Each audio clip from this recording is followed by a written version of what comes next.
Praise the lord. దేవుని శ్రేష్టమైన మరియు ఉన్నతమైన నామములో మీ అందరికీ శుభాలండి.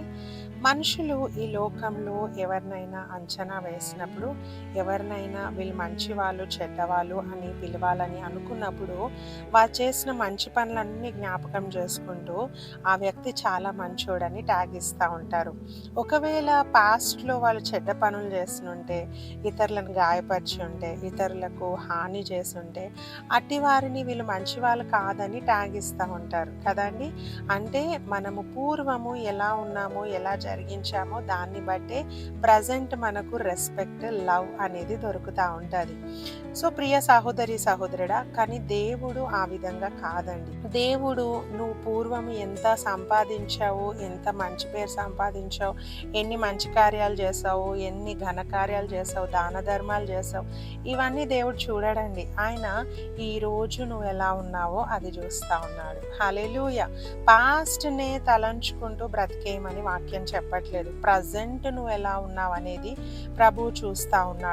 ఒకవేళ నువ్వు గత కాలంలో లేకుంటే నీ పాస్ట్‌లో, నీ గతంలో ఎన్నో చెడు పనులు చేసుండొచ్చు. కానీ వాటన్నిటిని విడిచిపెట్టి ఈరోజు నువ్వు ఎంత నమ్మకంగా, నీతిగా మారావో అది దేవుడు చూస్తా ఉన్నాడు. ఒక పాస్ట్‌లో నువ్వు మంచి వ్యక్తిగా బ్రతికుండొచ్చు.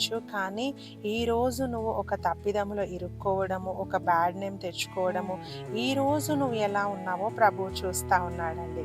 చూడండి, వాక్యంలో ఒక మాట ఉందండి, అది చదువుకుందాం. లూకా సువార్త 23:43. అందుకాయన వానితో, నేడు నీవు నాతో కూడా పరదైసులో ఉందువని నిశ్చయముగా నీతో చెప్పుచున్నానెను. హల్లెలూయా!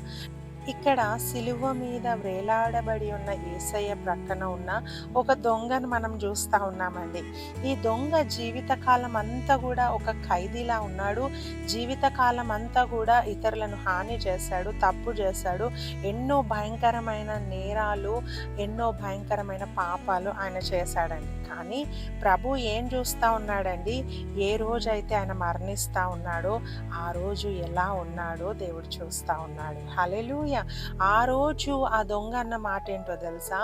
మనకైతే ఇది న్యాయమే, మనం చేసిన తప్పిదాలకు మనం కరెక్ట్ శిక్ష అనుభవిస్తా ఉన్నాం. కానీ పాపం ఈయన లోపల ఎటువంటి తప్పిదం లేదు అని ఆ దొంగ యేసు ప్రభువుని సొంత రక్షకుడిగా అంగీకరించాడండి. హల్లెలూయా!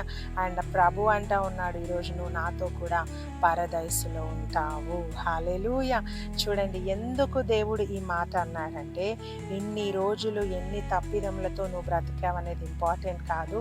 ఈరోజు అంటే నువ్వు మరణించే సమయంలో నువ్వు ఎలా ఉంటున్నావు అనేది ప్రాముఖ్యమని ప్రభు చెప్తా ఉన్నాడండి.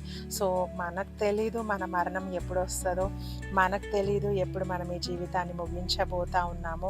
కానీ ఆ రోజు ఒకవేళ నువ్వు తప్పిదంలోనే ఉంటే, ఆ రోజు ఇంకా పాపంలోనే జీవిస్తూ ఉంటే, ఆ రోజు ఇంకా దేవునికి వ్యతిరేకంగా గర్వముతో విర్రవీగుతూ మనం జీవిస్తూ ఉంటే తప్పకుండా అది కౌంట్ అవుతుందండి. ఆ రోజు కౌంట్ అవుతుంది. కాబట్టి మన మరణం ఎప్పుడు సంభవిస్తుందో మనకు తెలియదు. కాబట్టి ప్రతిరోజు కూడా దేవునికి ఇష్టమైన బిడ్డలుగా బ్రతుకుదాం.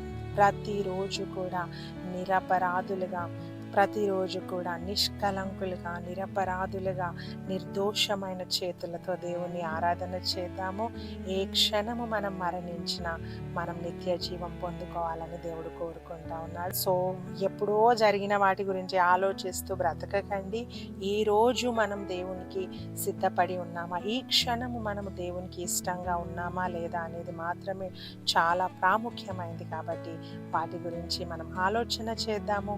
దేవుని కొరకు ప్రతి క్షణము కూడా సిద్ధపడి జీవిద్దాము. అప్పుడు ఆయన మనల్ని ఎంతగానో వర్ధిల్ల చేస్తాడు. God bless you.